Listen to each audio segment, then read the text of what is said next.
سيدنا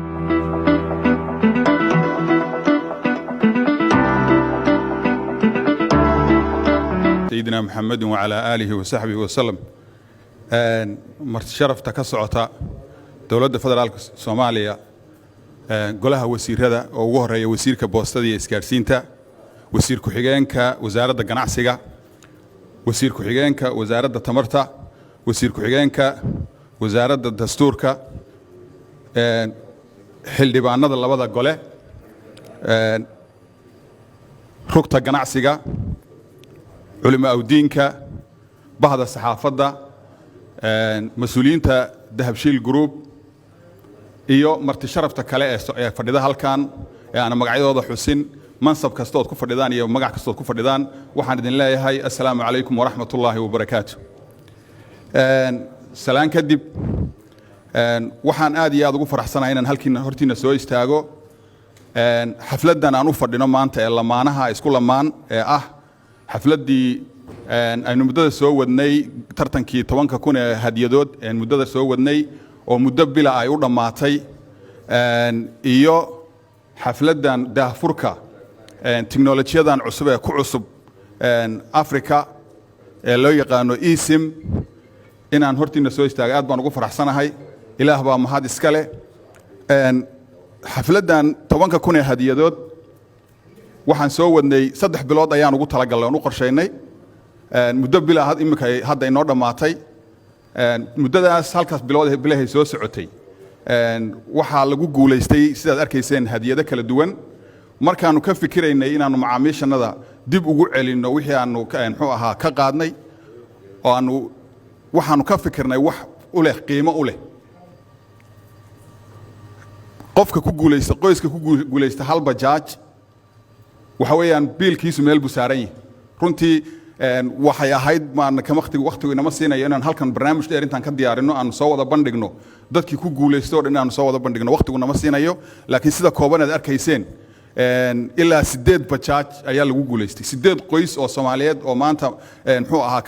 ka hawlgala macnaha koonfurta Soomaaliya degan ayaa helay bajaaj ay ku shaqeystaan oo dad danyarahoo aad u danyar ay ka mid yihiin filinjeera lagu guuleystay scholarship baa lagu guuleystay waxaanu fursad dadka u siinay scholarshipka gabadha hadda say ka hadlayso kale qofkii ku guuleystay inaanan odhanin adiga kaliya weeye laakiin qofku ugu talagalay inaan siino macnaha madaan aad maanta ku guuleysto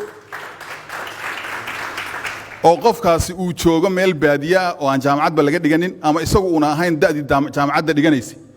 in aanu fursad kale u siino qof alla qofku u doortay ehelkiisa ama saaxiibkiisa inuu siiyo oo fursadda uga faa'iideeyo jaamacaddu doona ha dhigto kulliyaddu doona ha dhigto ma ku xidhna jaamacadani waa qaaliya kulliyadani waa qaaliya kulliyadda looguma talagelin nooc dooni ha noqoto dalka gudihiisa jaamacadda uu dhiganayo kulliyaddu dhiganaya inaan u siino fursad u siino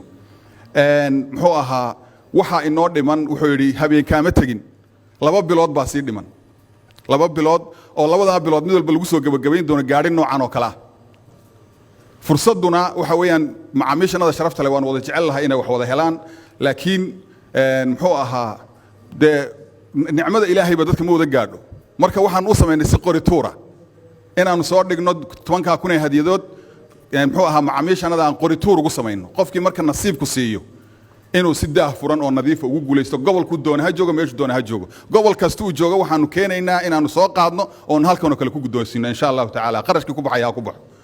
10,000 hadiyadood marka saas u socon doonaan insha Allah taala waxaan lagu kala guuleysan doonaa dahabka iyo wax scholarshipkaas iyo si mataqaana isu dheelitiran inay u socdaan oo habsami u socota insha Allah taala halkan kale waxaan ku soo bandhignay eSIM waa wadankii afar wadan baa ya Soomaaliya ya gees Afrika ilaa hadda laga hirgeliyay adeegan cusub wuxuu adeegu baahidiisa uu ka waxayna inaad 2 mobile isgarab wado ama muxuu maadaama hadda shirkadaheenu ayna lahayn interconnectionka wixii loo yaqaanay waa la wadaa kulay wasiiradu way ka warhayaan waa la wadaa in shirkaduhu isku xirmaan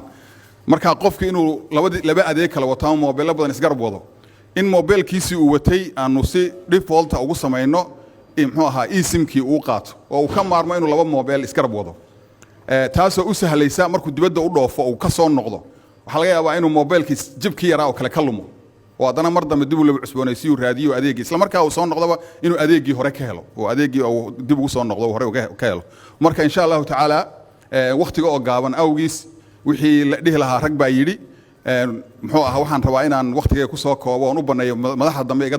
iga dambayn doonta waxaan idin leeyahay mar labaad iyo mar saddexaadba soo dhowaada aad baan idinku mahad celinayaa waqtigiina qaaliga ah eed noo soo hurteen iyo muddada aad meesha fadhideen waxaan leenahay jazaakumullahu khayr miisaankiina xasanaadka allah idiin saaro waqtiga aad noo soo hurteen